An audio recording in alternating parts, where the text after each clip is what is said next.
morning, everybody out there. This is your host of the program. This is called The Ghost Songwriter. My name is Patrick Michael Karnahan. I'm a lead member of the Black Irish Band. We've been together for almost 35 years now. It's hard to believe. This will be the fifth podcast in the series of songs. The reason it's called Ghost Songwriters because I've recorded well over 100 songs, and most about other people and about their stories, their life, their history, some historical, some more personal. Today's podcast is going to be both personal and historic. A little bit about the background of today's program is I started with the United States Forest Service a year out of high school, and I worked on a BD crew, brush disposal BD crew, and responsible for going around and clearing out area for fire breaks, fuel breaks, etc. It's where I got a doctorate using chainsaws, McLeods, Pulaskis, which will be coming up in the songs today. We're actually going to talk about three different songs, original songs I wrote. Two are instrumentals and one is a ballad. So this is kind of the time of year we talk a lot about wildland fire and also memories of firefighters. It was in 2013 we had the tragic Yarnell Hill fire in Arizona, in which the Granite Mountain Hotshot lost 19 members of its crew. And we're going to probably start out with a memorial melody that I wrote in 2013 called Granite Mountain Memories. And so getting back to my beginnings with the Forest Service, I started out of high school, and then I did a year of basically clearing fuel breaks. Then the next year I did my fire school, which was around 78, I think, and learned the basic fire line principles, standard orders, situations, things that you want to live by to survive. A lot of these training messages and rules and situations were developed to keep firefighters safe. Though wildland firefighting is anything but a safe occupation, it's very dangerous. And no matter how much planning you do and training you do, there's always Mother Nature. There's a change of wind, communications. Never know exactly how fire will behave sometimes. Can't always predict it, which is the case of the first song that I wrote. Granite Mountain Memories is a melody, and I have to explain about how this song came to me. This was in 2013 in June, and I had just had my refresher course. Every year you do a refresher course with the U.S. Forest Service, and you just talk about what happened the previous year with wildland fires. And unfortunately, I had just had the fire school training, the refresher course, and basically the story broke out a few weeks later, and it was about the 19 wildland firefighters, Type 1 crew that died at Yarnell Hill.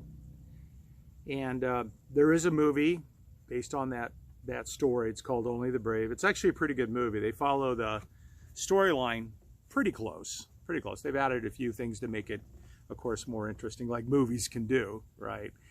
But it's pretty close to the truth of what happened. At least the ending was pretty correct from all the records. Now, I've read a lot of reports on this stuff. Working for the Forest Service, I kind of combed through a lot of that information. But the way the song came to me, it was right about the time of the fire. I had heard it on the news first, and then I remember waking up in the morning. It was like the day after, and there was this melody in my head, and I hummed it in my sleep, and then I got a little recorder out by my bedside, and I recorded the melody down. And then later that day, I worked with the guitar and kind of developed the melody. There are no words to it. Something as recent as that story at the time, we're talking just a few days after the incident, you can't put words to anything like that.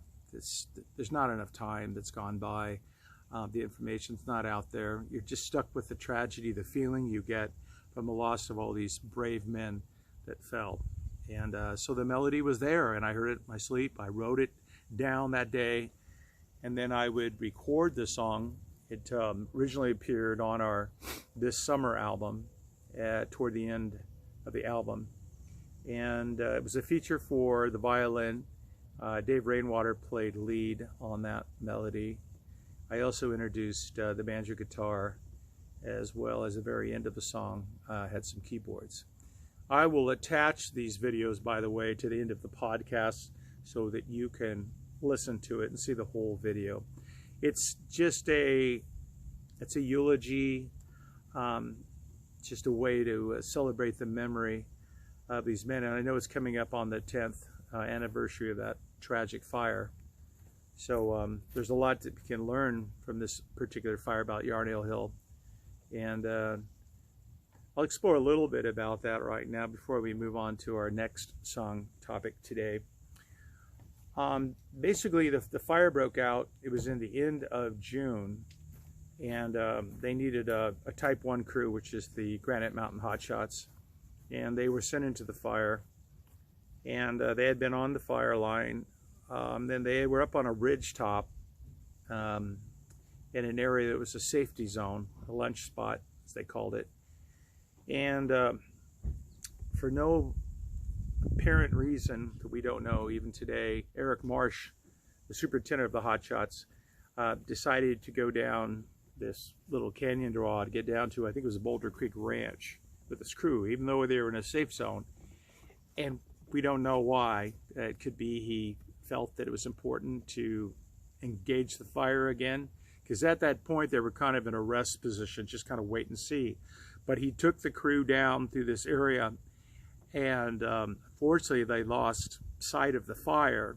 And so they're halfway down to this ranch down below that they could see from their safety spot. And the wind changed greatly, and the fuels were very flashy, very brushy, dry, and it came to meet them. They didn't have much time, and they had to deploy their fire shelters. And unfortunately, because they didn't have enough time to clear out or select the spot for deployment of their fire shelters, they were tragically lost to the fire. Now, fire shelters, for a few of you out there that don't know that lingo about fire shelters, they were developed for many years. I know back in 1978, 79, when I started with the Forest Service, I do believe that was the first time the Forest Service adopted them.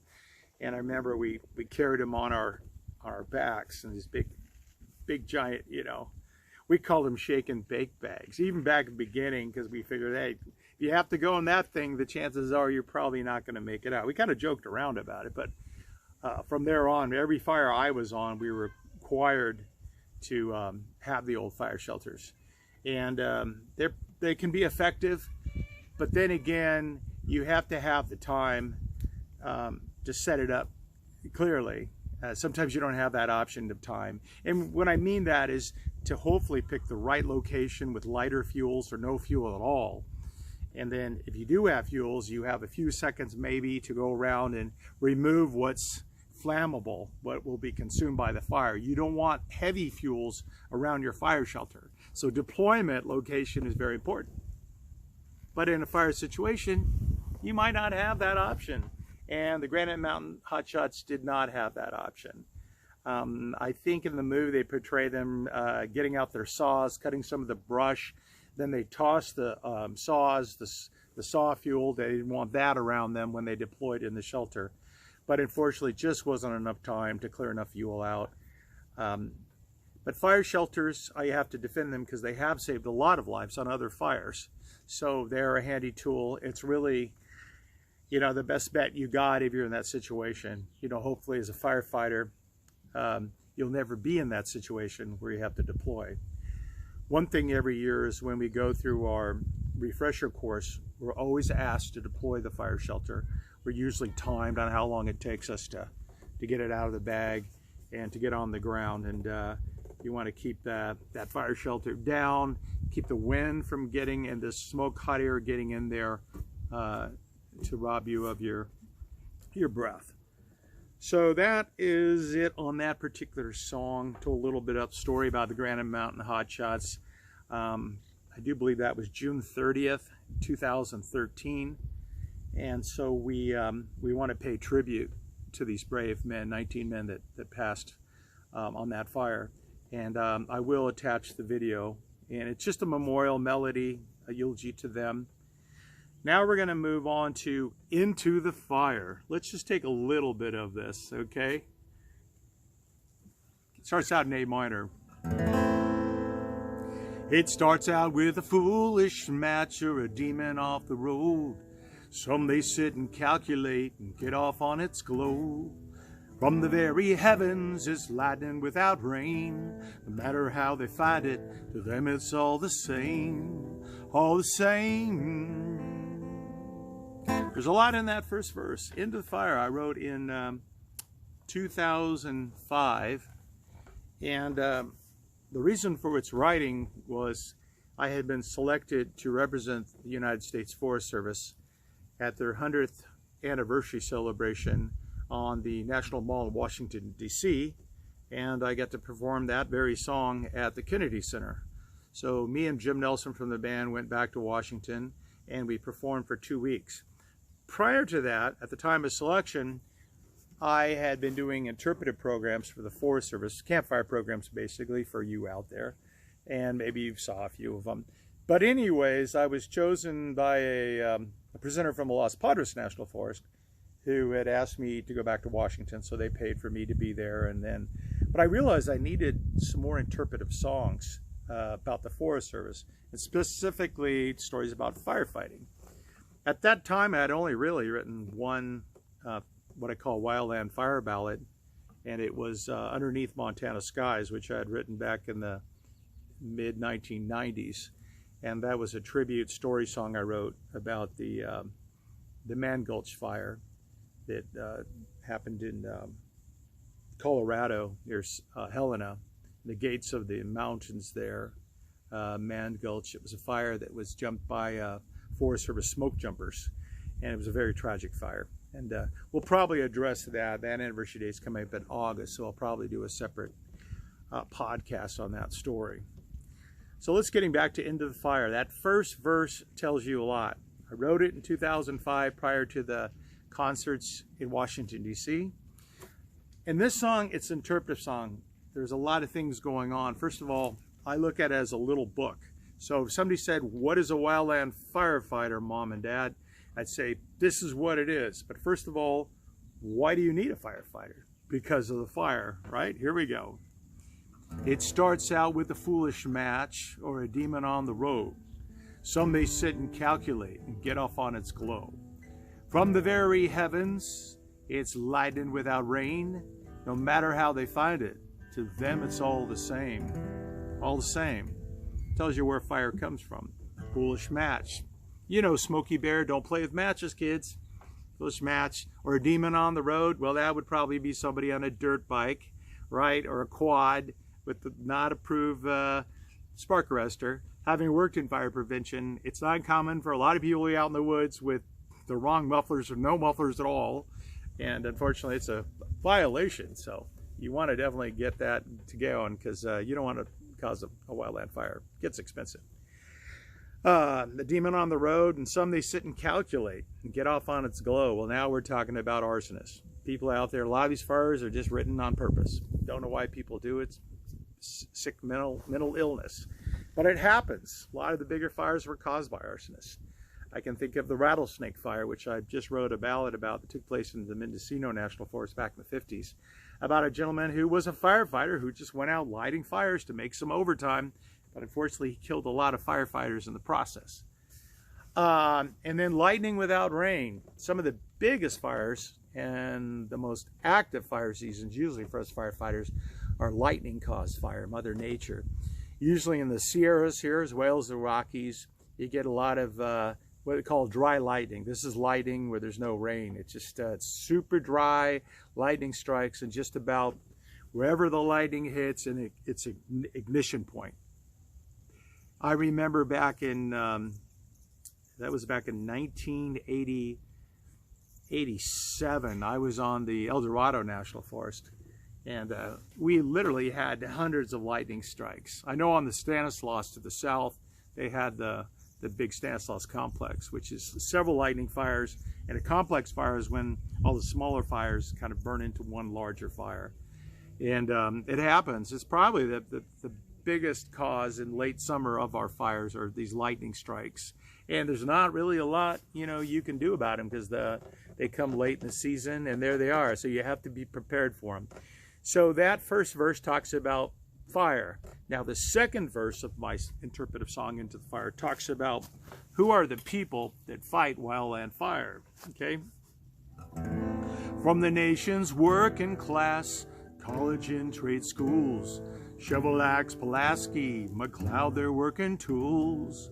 They joined the ranks of thousands who have answered to the call. Many live to tell their stories. Many take the fall and take the fall.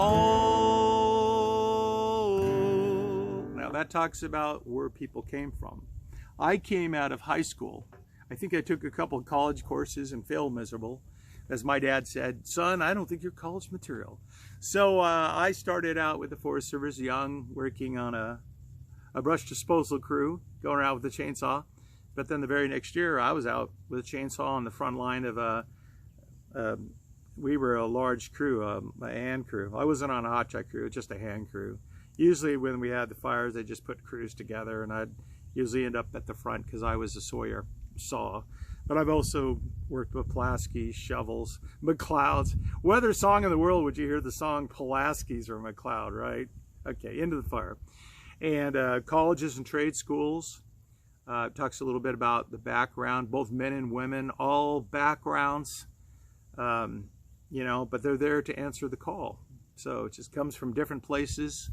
A lot of people take wildland firefighting on, just a summer job like me. Initially, I took it on to help me pay for my college, because I eventually did go to college and graduate. I went to Chico State and Butte College, and I got a degree. Whoa, amazing, right? So anyways, it's a way for some people to make a living when they're going to college, when they're living on macaroni and cheese and cheap beer and hot dogs. Then it goes into the chorus, Into the Fire. Now we're in D minor, by the way. Into the fire, where you feel the embers burn, and the darkness, where the smoke and air will chill. Your heart, it will beat faster when the hot air fills your lungs. You better thank your God, not Nomex, and pray that fire won't run. Now that chorus is interesting, because the last line, better thank God, not Nomex. Right after I wrote that song, I had sent it to Vicki Miner, who was led up the great organization, the Wildland Firefighting Foundation. And she's had a problem with the lyric, because originally it says, better thank your God and Nomex. And she said, Patrick, I've talked to a lot of these families on these fires who perished, and you know what? Nomex didn't make a difference at all. Don't put that faith in them. And you're right. At the moment, I thought, it's a clever lyric because it talks a little bit about the protective fire gear. We wear these clothings that are protected with Nomex to kind of slow the fire rate, where it doesn't burn through as much when you get the embers flying on you when you're at the front line. So I did change it. Now it's better thank your God, not Nomex, because sometimes all you have is a prayer. But then at the end of the tagline is better thank your God, not Nomex, right? And pray that fire won't run. The weather doesn't change, the wind doesn't shift, the fuels don't get too flashy, and hopefully, God, you're not going to have one of these fire tornadoes. Because let's face it, every year these wildland firefighters get a little bit harder. So there you go, the first two verses, Into the Fire. Let's go over the chord structure of the song for you playing it at home. So it starts out on A minor, E minor, to D minor, to A minor, G, A minor, G to E minor, A minor, E minor, D minor, A minor, G, A minor, G, E minor, back to A minor, then it repeats. On the second time it changed because it leads you into the chorus. And then into the fire, the chorus is in D minor. Into the fire, to F, to C, D minor, F to C, A minor, E minor, to F to G. Better A minor, E minor, G back to A minor. So that kind of gives you the story of the song. Now the third verse is very interpretive. It talks about the types of fire crews. Now I worked on a lot of 20-man, woman hand crews, and I worked on a lot of fire engines, different roles within the Forest Service agency. The Forest Service, unlike CAL FIRE and county agencies, we're specifically after woodland protection. Not so much structure. That's more CAL FIRE and county. That's why we don't carry a lot of those things for structure protection, because our job is basically to protect the resource, which is the forest, the national forest. We do get calls to go outside that area in a lot of interurban phase, like in Southern California, where you have towns near the national forest. So you might see Forest Service crew on those fires, which might not be Forest Service controlled fires. They might be controlled by CAL FIRE or a county city agency, or could be BLM or the Park Service. Okay, so anyways, the third verse talks about the fire crews and the roles, okay? Sometimes a crew of 20, sometimes it's less than 12. Working up a hose line or digging a road to hell. You gotta watch the fire, don't disregard the rear. All it takes is a little time, you'll find your end is near. End is near. And you resolve the G chorus. Into the fire, where you feel the embers burn, and the darkness, where the smoke and wind will turn. Your heart, it will beat faster when the hot air fills your lungs. Better thank your God, not no mix, and pray that fire won't run. Last verse pays tribute to those that are actively fighting fire today and those that have fallen into the fire. Some will take the challenge to defeat that deadly blow. Others see the angels, never will they know. They're heroes of the forest, with bravery as their task. Better thank them for the service, for some won't make it back. Make it back. Here we go. I'm gonna do the last chorus. From the fire, where you feel the embers burn, and the darkness, where the smoke and wind will turn. Your heart, it will beat faster when this hot air fills your lungs. Better thank your God, not no mix, and pray that fire don't run. That's Into the Fire. Now I'll attach that video at the end of this so you can watch the video. The video itself is quite interesting, and I might do a story on it, how it was filmed. We actually, the Forest Service lit a practice fire for the video. I think we'll just do a separate podcast on how that was filmed, because that's a very interesting story. So that's Into the Fire. That's a very interpretive song about wildland firefighting. I wrote it from my personal experience working on a hand crew, working on many fire engines. I worked 22 seasons and worked on about 8 different national forests. And we're going to touch on the last song today, because the anniversary of this fire is coming up very shortly. It was July 6th in Colorado, a place called Mountain King, Storm Mountain King Fire, also known as the 1994 South Canyon Fire. This is a very tragic story of 14 men and women that perished on a wildland fire. This song was actually written about 2005, the first version of the song, but it really wasn't until 2007 I recorded it. It's a tribute song, and I wrote it for a full orchestral group, an orchestra. And I was lucky that I had become friends with Michael Martin Murphey, who's known for the song Wildfire. It was a big hit back when I was a kid growing up, and I love that album. I actually had it. I had my mom have me go buy it. I never told Murphy that, but it was like my big favorite album. It had Wildfire. It had Carolina and the Pines on it. I think it was called Blue Sky Night Thunder. Anyways, a friend of mine, Nick Cachopa, who had worked to our local casino here, said that Michael Martin Murphey was going to be performing, and he knew that I wrote folk songs and such, and he said, "Hey, would you like to meet him?" I said, "Like to meet him? I have a song that I just love to have him record." And I was actually able to get him to record Into the Fire. And through my meeting of Michael Martin Murphey, we hit it off pretty well, and they asked me to perform with him at the concerts. So I went around, did some concerts with him, and then we became good friends. And I had told him that I had written this song, South Canyon, 1994, and it was a tribute to the firefighters that died in Colorado, the 14 men and women. And I said I'd like to record it with orchestra, because there was no words. I had written no words of this song. It's a tone poem.